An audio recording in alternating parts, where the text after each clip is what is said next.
Salam damai sejahtera di dalam Tuhan kita Yesus Kristus. Shalom, selamat pagi dan semangat pagi. Jumpa kembali dalam renungan pagi kita untuk hari ini, Kamis 8 Juni tahun 2023. Dan pekabaran firman Tuhan kita di pagi ini dengan judul Pergaulan yang Indah Menyenangkan Surga. Sebelum kita lanjutkan, mari berdoa.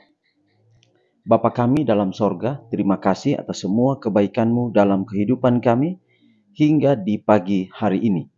Kami akan mendengarkan pekabaran firman Tuhan, biarlah firman-Mu boleh menjadi berkat di dalam kehidupan kami.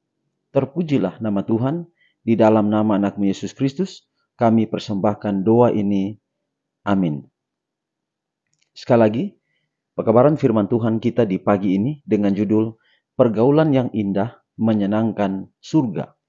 Dan ayat firman Tuhan, Mazmur 133 ayat 1, nyanyian ziarah Daud. Sungguh alangkah baiknya dan indahnya apabila saudara-saudara diam bersama dengan rukun. Sekali lagi, nyanyian ziarah Daud. Sungguh alangkah baiknya dan indahnya apabila saudara-saudara diam bersama dengan rukun. Mazmur 133 ayat 1. Ada mata rantai rahasia yang mengikat jiwa-jiwa bersama-sama. Begitu hati seseorang menyambut hati orang lain, yang seorang menangkap ide-ide, perasaan, dan semangat orang lain. Pergaulan ini dapat menjadi berkat atau laknat. Keramahan Kristiani sangat sedikit dikembangkan oleh umat Allah. Mereka yang menutup diri sendiri, tidak mau tertarik memberkati orang lain oleh pergaulan bersahabat, akan kehilangan banyak berkat. Karena pikiran yang saling berhubungan makin diasah dan dimurnikan. Dengan saling bergaul, terbentuklah perkenalan dan persahabatan terjalin yang menghasilkan kesatuan hati dan suasana kasih yang berkenan pada pandangan surga.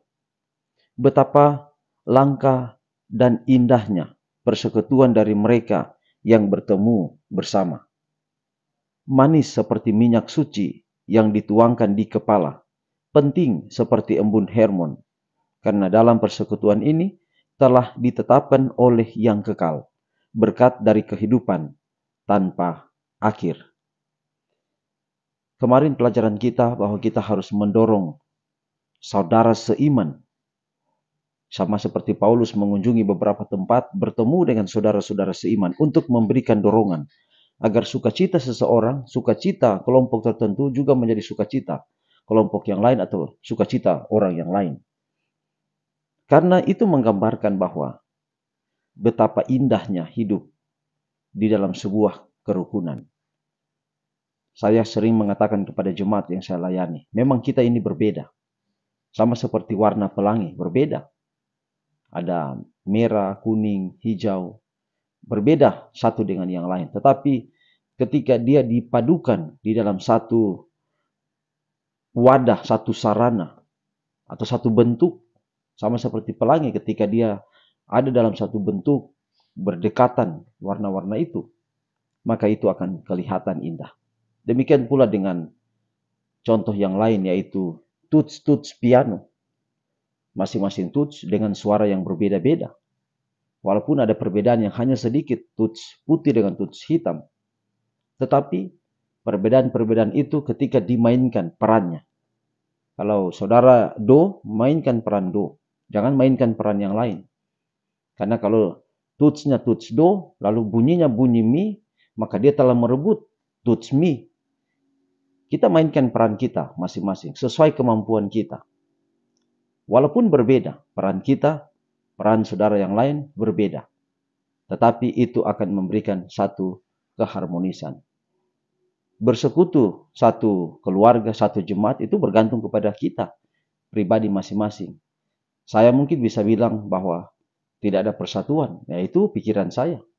Karena mungkin bisa saja saya ini tidak mau bersekutu dengan orang yang lain, tidak mau memahami orang yang lain. Kita hanya mau orang lain memahami kita. Dan ini akan terjadi kesulitan. Kalau kita menganggap bahwa hidup dalam satu keluarga, hidup berjemaat, Itu adalah seperti tuts-tuts piano dan kita mainkan peran kita masing-masing. Maka ketika itu dimainkan dengan baik, itu akan menghasilkan harmonisasi. Telinga yang mendengar akan merasa sukacita. Dan prinsip ini adalah prinsip yang Tuhan tanamkan. Tuhan katakan sungguh alangkah indahnya, alangkah baik dan indahnya jika saudara-saudara hidup bersama dengan rukun. Kiranya pekabaran pagi ini dapat menjadi berkat dalam kehidupan kita semua. Mari kita akhiri dalam doa, mari berdoa. Bapa di sorga, terima kasih atas semua kebaikan-Mu dalam hidup kami hingga di pagi ini. Kami akan mendengarkan, akan menjalani hidup. Pekabaran firman Tuhan yang sudah kami dengar menjadi berkat kekuatan dalam hidup kami sepanjang hari ini. Dan biarlah kami boleh menikmati hari ini, besok dan seterusnya, berkat firman Tuhan ini akan menjadi landasan di dalam kehidupan kami. Berkati semua pendengar renungan pagi di mana saja berada, biarlah berkat Allah memenuhi kehidupan saudara-saudara sekalian. Inilah menjadi doa dan harapan kami yang kami persembahkan semuanya dalam nama Yesus Tuhan dan Juru Selamat kami. Amin. Demikianlah pekabaran firman Tuhan kita di pagi ini. Sampai jumpa besok. Tuhan berkati kita semua. Shalom.